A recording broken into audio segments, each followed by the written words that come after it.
This is the Work Smart Hypnosis podcast, session number 368. Tamelynda Lux on freedom with language. Welcome to the Work Smart Hypnosis podcast with Jason Linett, your professional resource for hypnosis training and outstanding business success. Here's your host, Jason Linett. It's kind of amazing how so often just a singular moment can become that spark of an experience that suddenly everything changes. And that is a big theme of this week's episode with Tamelynda Lux, who does split her time in a variety of rather unique ways. In one part as a hypnotist, in one part as a coach, and in one part that of someone who works as an editor in terms of helping people with their books, or even the rather interesting project of that of multi-author books. And this conversation absolutely delivers in terms of a unique perspective of a moment in life where suddenly a lot of things rapidly began to change, and how, of all things, it was hypnosis that really became a major pathway out of it. And I thank her genuinely for sharing the story here on this program, because I know it's going to be an inspiration to many of you out there. There is a slightly questionable moment, though, in this episode, which I'll do my best to keep it cryptic for here, because you'll know it when we get there, which is kind of this side dialogue where oftentimes the practitioner of hypnosis maybe, let's say, maybe inappropriately is injecting their own belief systems inside of the process. That being said, even as you listen to this conversation, there's my favorite point of this moment here is when even Tamelynda says, well, maybe he was actually doing something intentionally, because either way, and you'll hear her story of the incredible success that she had. So one part hypnotist, one part coach, one part author. There's a lot of takeaways inside of this session in terms of exactly what it takes to bring in your ideal clients and really begin to serve them on this incredible journey of personal change. This is episode number 368, and there's a number of incredible resources that we mention throughout this conversation. So as always, we make it easy for you. Head over to worksmarthypnosis.com/368. That'll bring you directly over to the show notes of this episode. And as we spend a bit of time talking about the business of attracting clients, I'd encourage you, head over to hypnoticbusinesssystems.com. When it comes to bringing in the right clients, when it comes into building the systems that you can really begin to set and forget and let run on their own, that's exactly what I share with you inside of the program and community, Hypnotic Business Systems. So do you want to simplify the journey of your clients reaching out to you so that it's not a game of phone tag and they don't get frustrated and then end up booking with someone else? We got you covered for that. Do you want to completely eradicate the issue of no-shows and non-compliant clients? We got a system for that. Or what about actually flipping the model of your business so you're only ever selling to an audience of people who have already paid for your services and seen an outcome? Well, I believe as of right now, we actually have 4 different systems for that. So it's more than 200 hours of content and an on-demand, choose-your-own-adventure library. If you're brand new, go through it in order. If you're already out there and established and are ready to now really begin to scale things up, bounce around in the appropriate way that you see fit. This is where every module stands on its own. And on top of that, this is a place to get your questions answered. We have a thriving online community of people ready to support you all around the world. Do not play the game of that won't work where I live. We've got members all over the planet, and yes, the galaxy. We're about to buy WorksmartHypnosis.Mars. Don't load that. It doesn't exist. At least not yet. Check out the details of that program over at hypnoticbusinesssystems.com. And with that, let's dive directly into this week's episode, session number 368, Tamelynda Lux on freedom with language. That first introduction to hypnosis for me was the day I was in my osteopath's office because I had taken a fall about 6 months earlier. And I did some damage, was in physio for 6 months, and nothing was really helping. And I was in my osteopath's office, and he says, you've been here for 3 months, for 3 sessions, and you're not healing as quickly as I'd hoped. And he looked at me, and I trust this man, and he said, "So I want to know how much alcohol you drink." And I just looked at him and I thought, oh my God, there's a label on my forehead. And I thought, I'm not getting better. And with the medication I'm on, I can't do the work I'm doing. I'm self-employed. I love what I do. I want to keep doing what I do. And I'm in agony and pain. I'm gonna own this. And I told him, and he said, "You've got to kick the alcohol out of your life." He says, "because this is what it's doing to your body." And I left his office and I sat in my car and I thought, I've been to alcohol treatment for 20 plus, 25 years, maybe done everything under the sun. I was a high functioning alcoholic, running a business, running an Airbnb, running a nonprofit chapter of a national nonprofit. And I thought, what else haven't I done? And it popped in my head, hypnosis. Now, I only knew hypnosis from movies, and I come from a Christian background, and I thought, I don't know about this hypnosis thing. And I looked, I Googled, and I made a phone call. And the first available appointment for hypnosis for alcohol recovery and cessation and all that stuff was on my deceased grandmother's birthday. And I took that as a sign. I went in and expecting that, we could cut back the drinking, and it was just white wine, but still it was impacting my life, and it was definitely impacting the healing that I needed. I now have a permanent disability from that fall, but I said, I can't go to zero, just get me down to like a level of alcohol consumption that is acceptable in health standards and won't impact my life. And we did that in one session.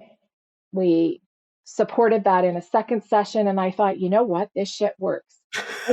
This works. And I'm like, I can't believe this. And so I signed up for hypnosis right away. Yeah. And it was his supervisor mentor. He was still interning with this fella. And I took the in-person hypnosis training. And the fellow who was training was actually really pissed off with his mentee because he didn't take me to zero alcohol. He only did what I asked, which was reduce the alcohol consumption. And I was really embarrassed. Like, I felt shame, and it was only a group of 5 of us in this session, and I really felt shame, and I had to really consider: am I going back for class number 2? Right? Like, am I going back because I was just full of shame and embarrassment. But he did what I asked, right? Right. Yeah. Yeah. How dare he help you with the thing you asked for? The But nerve. see, I never thought I could go to zero because I'd been in all kinds of treatment for 25 years. The only things I didn't do was residential rehab, and I didn't do Alcoholics Anonymous in person, but I did it online. I had even detoxed at home with the support of my family physician 5 times. So I know how to do the detox as long as I had the medication. So anyways, I went back the next day, and so the first day was a Friday. It was over Easter weekend. First day was a Friday, second day was a Saturday. By Sunday, midway through class, I'm going, you know what? I can go to zero alcohol, like forever. So I talked to the instructor and I said, okay, but I want you to do the hypnosis session. He says, I'm not going to do it. He says, not until the course is done. And I really respected him because there was no conflict of interest then between a student and a client. So class was finished, and 3 days later, May 3rd, one session, alcohol gone, kicked out of my life. No triggers, no replacement addiction. There's a third one to that, but funny enough, why I can't remember it today. So that's what got me into hypnosis, was my own desperate life situation. And that's what got me there. And I wanted to share that with as many people as I could, whether not that I was going into alcohol recovery support at that point. I didn't feel qualified to do that, but I knew that there were other things I could help people with. So I wanted to spread the healing one mind at a time, is what I said at the time. One mind at a time. I mean, I've since learned you can do it in group too, but yeah. I love that story, and I sincerely thank you for sharing something that personal here in the first opening couple of minutes here. And it's where, as we have these stories ourselves I'm sure we're going to bounce around in this conversation. Is that a story that you bring into the conversation, let's say when talking to a client who's considering using this, or what levels does that come in? Whether or not I share my personal story? Yeah. Oh, I do. Good. Yeah. And we have something here in Ontario, Canada called Mo Mondays. It stands for Motivational Monday. Yeah. And I was one of the guest presenters at the 2-year mark of, and I don't say I'm in recovery, I say I'm living an alcohol-free life. And I Nice. did a presentation publicly and it was video recorded. So I don't have any problem sharing my story when it's appropriate. When a client calls in, or if I'm speaking to a group of people, you have to read the room or read the client and know whether or not it is appropriate and beneficial to them, right? Right. Well, I think that's one of those biggest things and unfortunately, one element of that story is one that I've heard way too many times over the years as to, here's a client that I worked with, and it's not to put down any organization, it's to put down the one person who cast a judgment on an organization, where even this client was seeing me for a public speaking issue. And he goes, yeah, I did hypnosis before. It worked really well. It just kind of ended awkwardly. I'm like, what do you mean by that? He goes, well, I kind of in conversation talked about the other issues the other hypnotists would work on. And I mentioned that, oh yeah, I quit drinking with AA. And then this other person went off and how horrible of a model that is. And he goes, and I'm standing there 12 years sober, clearly a success out of the story. And what benefit would it be to put it down to me? I go back to a moment where I get a phone call from a psychiatrist, so counselor who also gives medication. And he begins the conversation with, I've got someone who smokes 3 packs of cigarettes a day. And like, it is the ultimate case of obsessive compulsive disorder. This man is why he's seeing me. And he does want to change the behavior. He doesn't want to quit smoking, but he definitely wants to cut back. Can you help with that? I'm like, well, I help to amplify what people want. So have him call me. And I am ashamed of this story that the number of people he had called who told him, no, you're either quitting or you're not going to be successful. To which he said, even I can acknowledge that 3 packs of cigarettes a day is excessive. I think I'd be happy with just 3. 1 after lunch, 1 before dinner, and 1 after. Which, is that the healthiest thing he could do? No, of course not. Is it definitely better than all 60? Yes. Did I play with him? Of course I did. You know what, Robert? I don't know when you're just going to get bored with those 3 cigarettes and stop on your own, but that's entirely your decision. I'm not here to tell you what to do. And like 3 months go by, he calls up. You know what, Jason? I kind of just got bored with it and decided to use the exact phrasing. I love that. Plant some seeds, but yeah, help people get what they want. What would you say was that turning point for you in that journey as to, you know what, if I can do step 1, might as well knock the whole thing out? Like, what do you feel was behind that from your perspective? I bet you he was hypnotizing us in class. I swear to you. I open hypnosis. I have gone back to that day when I made that decision, and I can't tell you what it was. Mm-hmm. To go to 0. It was just a knowing. It was just a knowing. What you said is important to me about, other treatments, like, and putting down other treatments. Somebody said to me at the 1-year anniversary of living an alcohol-free life, and they said, well, just imagine if you had done this 20 years ago, you wouldn't have wasted 20 years of your life. And I thought, what a put down. Wow. My response was, but maybe I needed the 20 years of therapy and counseling and grief work and group work and self-help reading. Maybe I needed those 20 years to get to where I was in order to be receptive for hypnosis. And I find the same thing with people that come to me and they say, I've tried everything. I've done this, I've done that. And then they'll say after 3 or 4 sessions, they'll say, gosh, I wish I'd done that before. And I say, yeah, but all of that contributes to who you are, well, who you were when you came for hypnosis and who you are. So let's just stick with where you are today and embrace and celebrate the achievement that you have. But it's that nuance that it's been giving you something. Yeah. And let's find a better way to satisfy it. I'm flashing back to even before I formally got into hypnosis, there were a few rapid change phenomenon moments that I had working in professional theater where I let the actress, could have been an actor, but in the story it was an actress, I let her just yell at me for 5 minutes about how dusty the backstage area was. And that's why I'm sick all the time. That's why I'm sick. It's only when I come here I get sick. And I'm just waiting for the window to swoop in and go, you smoke 2 packs a day, right? Oh, no. What about sawdust? And like years later, she sees something of mine, an ad pop up, and she's like, that makes sense. You got into hypnosis. It's like, why? She goes, I quit the next morning. Like, whoa, sweet. Cool. Wow.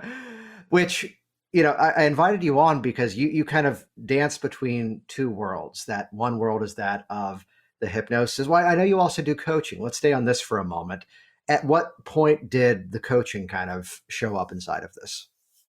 Okay, so I have been self-employed since 1988.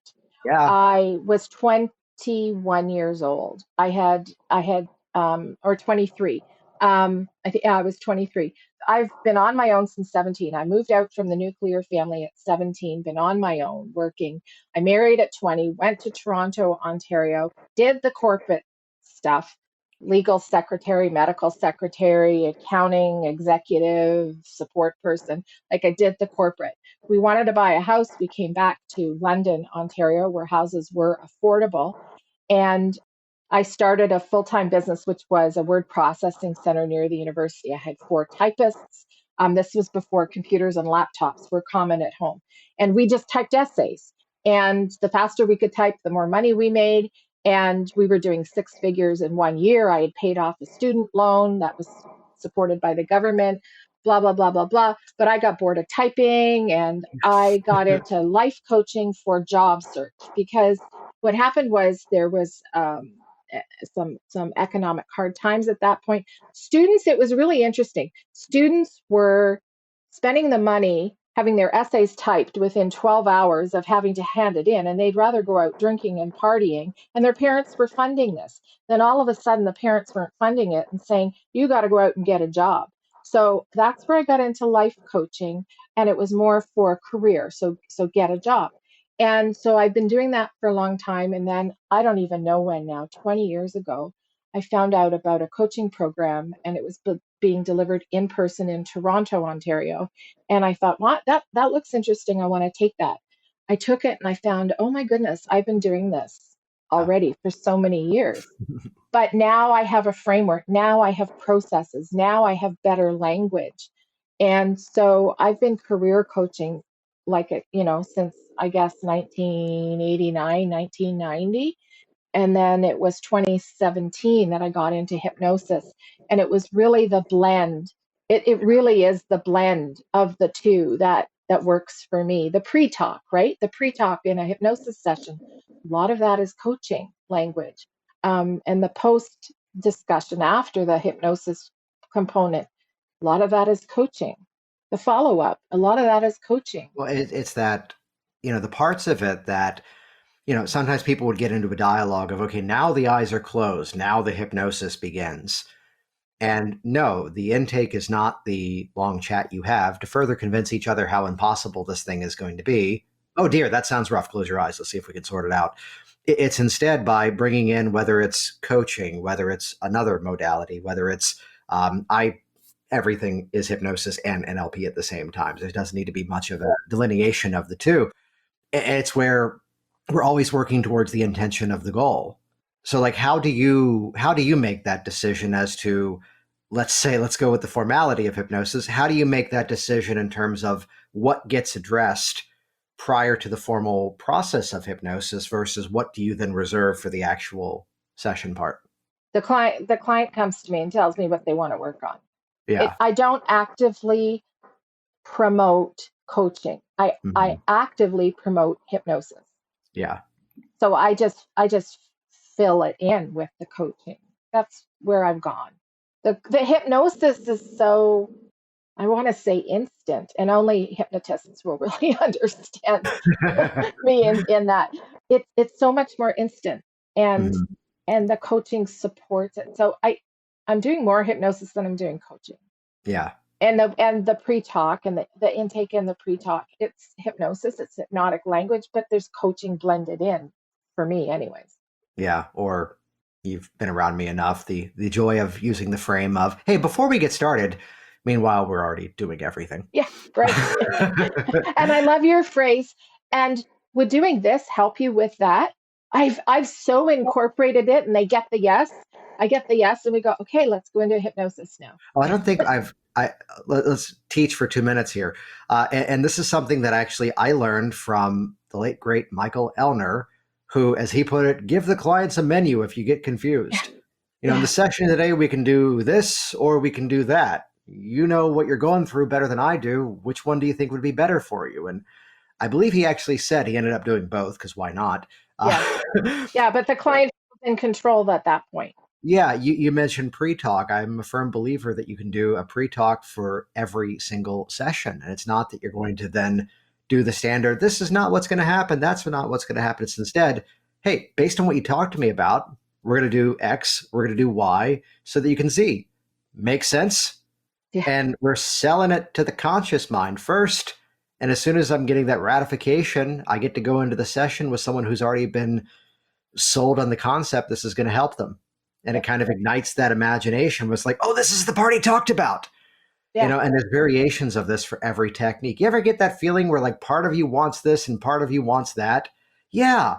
Well, we're going to do something today so that rather than these two opposing forces, we can join these two parts together as one that are working towards your common goal. Makes sense? Oh, yeah. It's like, good. We're doing parts. You ever find yourself in that if I knew then what I know now pattern? Yeah. Well, today, while we can't achieve time travel, we're going to do something that it's as if we can take your knowledge as you have it today back to yourself before you learn that fear. Make sense? And they're smiling and nodding as you are right now. And I've just now sold regression to that person. Yeah. And again, I'm going into the session with a person already certain that's going to help them because they've already agreed to it. Hey, let's make that a whole episode. Give the client what they want, right? When all else fails, ask. Yeah. Yeah. So from the career, though, of the word processing, I have to imagine that, and correct me on this, if that just turned out to be more of a technical type thing at the span of that, did that kind of bring to mind maybe a greater specificity of language, a greater intention of communication? I know we'll come around to the fact that you also do editing for people's books. Yet I'm curious to hear how this maybe has impacted the hypnosis and the coaching. Okay, so yeah, the word processing was just technical. You've got to imagine it's student essays. I mean, what are you going to learn from a student essay? And you're typing the same essay over and over and over again because it's all the same students taking all the same courses. Where I learned language. Was there ever the moment of typing one out and going, oh, they're not going to get a good grade on this one? Yeah, we knew who was going to get a good grade and who was plagiarizing as well, and who had bought an essay, right? Where I first learned language was when I was a legal secretary, and I was one of two legal secretaries for a senior partner at a very major law firm that actually still exists. And I learned a lot of language there in the documents that I had to prepare. And in those days, the lawyers would dictate into a machine, and we would put on headphones, and it was called dictatyping, and we would listen to them and we would type it. And so I think that was really my introduction from a business perspective on language. So the word processing was really just more technical. And then the language evolved in terms of when I was doing the career coaching and I was writing the resumes based on a 1-hour interview with someone. So tell me about your life. Tell me about where your achievements and skills are. And then I would write the darn thing. And so I had to learn language, and that was my introduction to copywriting. Mm-hmm. And the editing piece was we always had a step where one of the other gals in the group, and sometimes it was me, had to proofread somebody's typed up project for a client. So that's probably where some of the editing came in. So I have been editing. I think the very first book that I edited was back in 1991. And then that author asked me to help get him on the New York Times bestseller list. So then I was involved in the phone calling and the emails and stuff and promoting it, the PR side. And he got on a bestsellers list. I don't remember if it was New York Times, but he did get on a bestsellers list. So that's where the editing came in, was way, way, way, way back. The other thing that happened is I have a sibling who has a acquired brain injury Mm. as a result of a failed suicide attempt. And this was about 7 years ago. And she's mostly back to more of herself. I hesitate in how I say that because some days are better than other days. She is working and she is carrying on in life and she's doing okay. But with her acquired brain injury as a result, language became super important. I could say something to her and she wouldn't understand some of the words or the context. And so as she recovered, I had to become more clear with speaking with her or even texting. And that plays a huge role in the words I used in hypnosis. Mm-hmm. What does the client or what does the subconscious actually hear in that phrase? Or what could be assumed that I don't want them to assume in the way I've said that? Yeah, and I'd imagine, we all have that moment of the clients in front of us, and it's clear that for the most part, they talk about what they don't want more so than they talk about what they do want. Are there any nuances you have to that? Just your own style of kind of having that conversation, of shifting that dialogue. So one, the goal is now defined, but also two, you know where to help guide them and not just basically, something you said beautifully a little while ago. Well, we don't have to put down the past.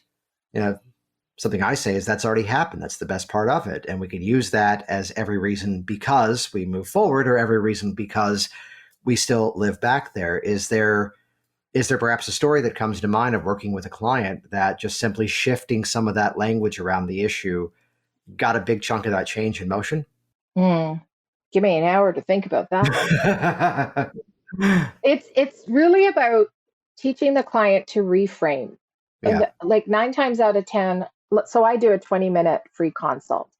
This is what we do in Canada. That method works. Instead of just sign up for a hypnosis session. I have tried it. That doesn't seem to work for me. And I've tried it for a number of years. But when I put And I the tell 20, people not to do the sign up here because they don't yet know what they're being asked to buy. And that's why there's better. yeah, and Right there with you.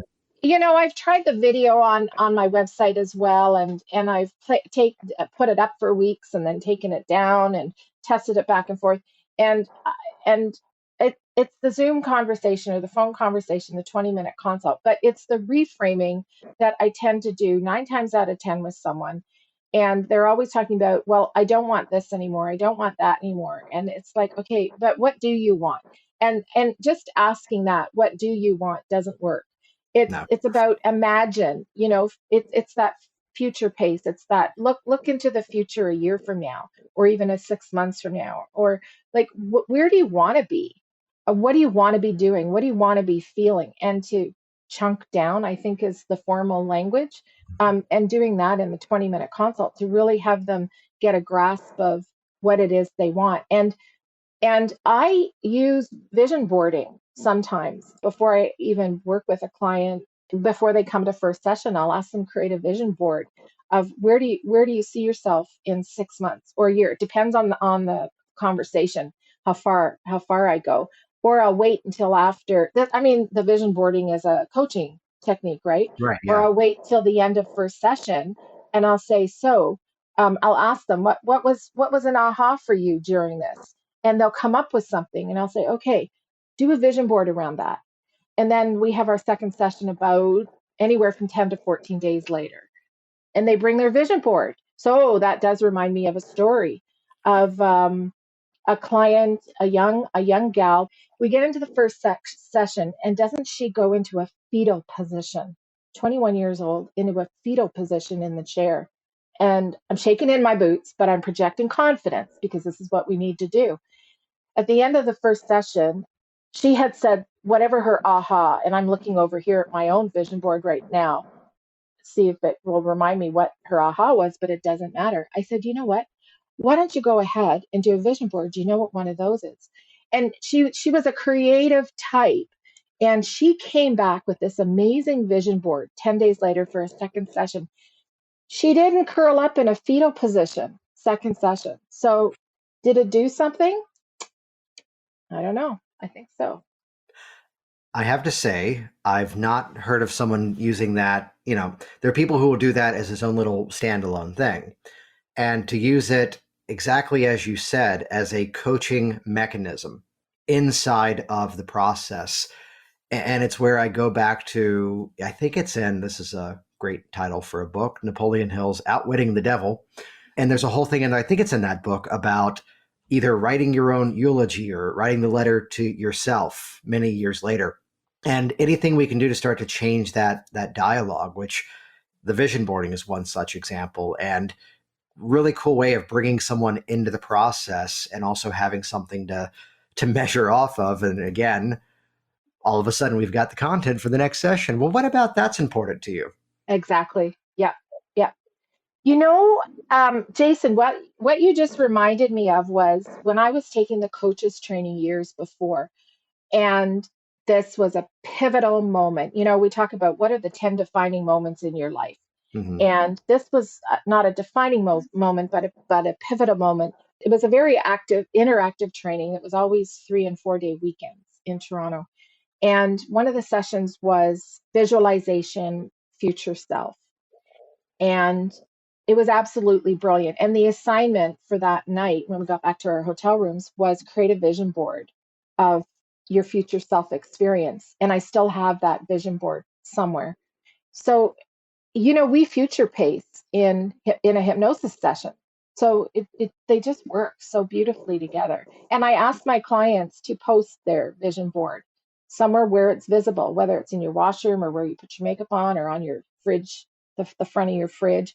Put not on your computer, laptop, like put it somewhere where you're going to see it. I'm now laughing because not quite exactly vision board, but an image that resonated with me. I've made now the background screen of my phone, where someone made a drawing all about, here's the internal force that holds you back. Here's the internal force that moves you forward. Here's how that correlates to the external force in different directions. I'm like, oh yeah, just this little memory hook, just this little, well, let's use our lingo here, just that anchor that reminds me, oh yeah, that's why this project is moving forward right now. You reminded me of something before we started recording that I forgot about, which was that we met over a haiku. We did, and I couldn't find it. You posted in your Facebook group how you was it a marketing question? I'll set the stage for it, which was that I am somebody who, will not settle for where things are right now. I'm always looking at improving what I'm doing, which I can always draw a straight line. Here's the amount of money I've reinvested in terms of my own personal development and business knowledge. And the higher that number goes, and no, it's not just a coincidence. No, but the higher that goes, the higher everything else goes. And, it's the willingness to learn from people doing bigger. And the setup for this is kind of worthwhile. What's the friendly language? I bought this absolute piece of garbage training. It was all about better social media interaction. And I kid you not, it was just post on Facebook asking, what should I watch on Netflix? The people who leave comments below, send them your sales page link. I'm like, are you kidding me? And normally I can find something of value in someone else's program. I got a refund. And it somehow spurred this thought of, let me go into this group that I already have and just say, hey, let us know what's working with your business right now. The more we're all successful, the more we're all successful. And credit to actually in some way on the Hypnotic Language Hacks podcast, Michael Kent had done something similar, but I took it in a slightly different direction. Let us know what's working with your business. We're all going to thrive as we're all out there serving more clients. Please note, answers not in the form of a haiku will be deleted. Oh, right. Yeah. And I think you were one of the first ones who actually did the proper haiku structure, 575, my people. And you gave me a heart. And I was so impressed with myself because in grade 4, I had an English teacher who failed me on something because they said I'd plagiarized. And I didn't. I just followed the process you taught. So I got it right. And here you gave me a heart, and it released all that crap from my history. And then you said, you should write a book with Richard. You had commented something about writing, and I then responded with another haiku, because that's Yeah. proper form, my people, about Richard's Write a Book class. Yeah. And that's where that connection formed, which you've now done a lot of editing for people in that community, right? Oh, I love it. So I used to just edit here in Canada and more locally than anything. And then I got into Richard's class in July 2020. I've been in every one of his classes since. It's his 12-week book class. The next one starts April 3rd, I think. And it took my editing work globally. Mhm. And so my strength is nonfiction and working with, obviously, hypnotists and hypnotherapists who are writing books, but also therapists and counselors. And that's another background I have. When our word processing center was in a building filled with therapists, and I did a lot of work for them. So there's language again, right? When we talk about how do you choose the language and how is that important? Yeah. So my editing went global. Yeah. What's cool about that is, yes, of course, haikus are always the thing that bring people together. We've established that. It's also that, as there's so many opportunities that are out there, even in terms of client interactions. The other day we had a class and someone just simply mentioned something at like a neighborhood HOA meeting. And she's like, is this a thing? I got like 10 clients. And it's about finding where people already gather. And I can see you on camera right now. We just released the audio of this program. Tell us about the books, or I believe books, that you've written now. Oh, the books that I've written now. So my first book was published in 2015, long before Richard's class, and it was Surviving and Thriving Past Wrongful Dismissal. And Mm. it has my story flowing through it from a corporate gig 10 years earlier. So that was 2015. So then we jumped to 2020, and I started with a book in mind about anxiety, getting past and releasing anxiety in the workplace. And it was going to be very hypnosis focused. Anyways, so I started in July. I got to October. It's 85% done. I have a huge binder. It's down there on the shelf. And I'm thinking, I'm not ready to publish this. Like, this isn't my book. And I did some self-hypnosis and some deep breathing and some praying. And the next day I was looking for answers, how some of us look in the universe for answers. And I thought, I'm a bold spirit. I can figure this out. And bold spirit wouldn't leave me alone, the phrase. So a day or two later, the book concept came, Bold Spirit Caring for the Dying. Mm. So I am also trained as an end-of-life doula.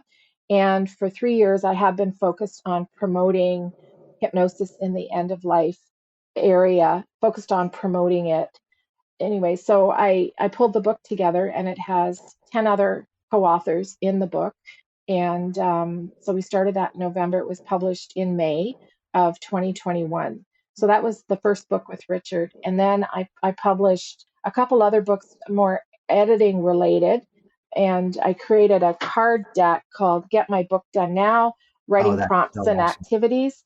I'm still having a hard time getting an account, Amazon seller account up. But because I was having a problem with that and nothing's going to stand in my way, I wrote a book, Get My Book Done Now, and it promotes the card deck at the back.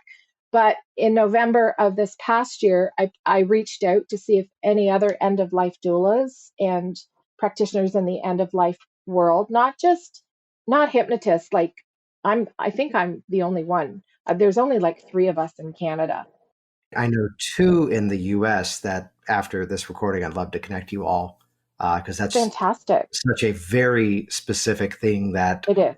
just like hypnotists, there needs to be more of that. And I took the training from Roger Moore and Kelly Woods, Oh, nice. and it was absolutely fabulous.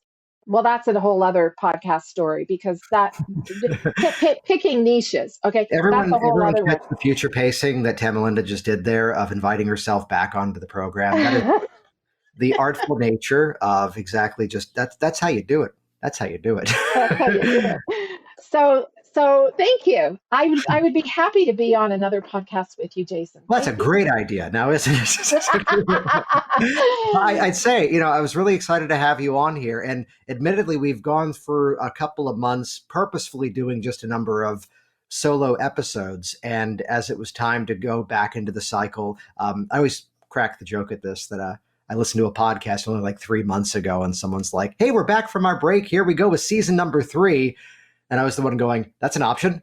We've just kind of done every Thursday forever." So we took a seasonal break from the interviews, really conversations, to do more solo episodes. And you were at the top of my list of people I wanted to have on here. So thanks for coming on and sharing not only your personal story, but also this sort of, I want to say, gentle care around the specificity of language and how even your specific reframe, that it's not that I'm recovering from this, it's that I'm now free of this. Yeah. And there's so many versions of that are already inside of our clients. And just to simply open up those ears and listen is what really gives them their specific, let's say, unique mechanism of change that makes it organic to them. And what better way to do that than with hypnosis? Other than the books, which we're going to link to in the show notes, which stand by as I say rather important things while I'm actually clicking a bunch of things on my other screen, because I usually know the number, because this is very clearly episode number 368. After a while. Wow. Yeah. All my favorite numbers. Nice. So if you go to worksmarthypnosis.com/368, we'll be sure to link to your books. Where else can people find you online? How can they get in contact with you? Well, thank you for the links to the books. And yes, people can find me in 2 places, TamelyndaLux.com and StepStoneHypnosis.com. Oh, that's a great name. Thank you. Okay, story time. How'd you come up with that? My aunt and my uncle. So I was visiting and I said, I'm going to open hypnosis. This is what it is. This is what I want to do. This is where I want to do it. This is how I want to do it. Now I need a good name. And she's brilliant. And she's an author. She's a retired biochemist. And she works in the field of beer, of all things. So we were playing around and she said, how about stepping stones? Like you're stepping across the stream or something. And we decided stepping stones was too long. So we decided StepStone Hypnosis, because what do you have to do? You have to take one step first. And clearly also by moving it into the more directed version of the verb and not the gerund phrase with the ing, you've now turned it into an embedded command and you're setting people up for even greater success. Obviously. I know, right? And it's less letters, which is always good for business card or in people's heads. Before we wrap this up, thank you again for sharing what you've shared, and we'll put everything in the show notes over there. Any final thoughts for the listeners out there? Yes. So I know we talked a lot about language, and so let me say it this way.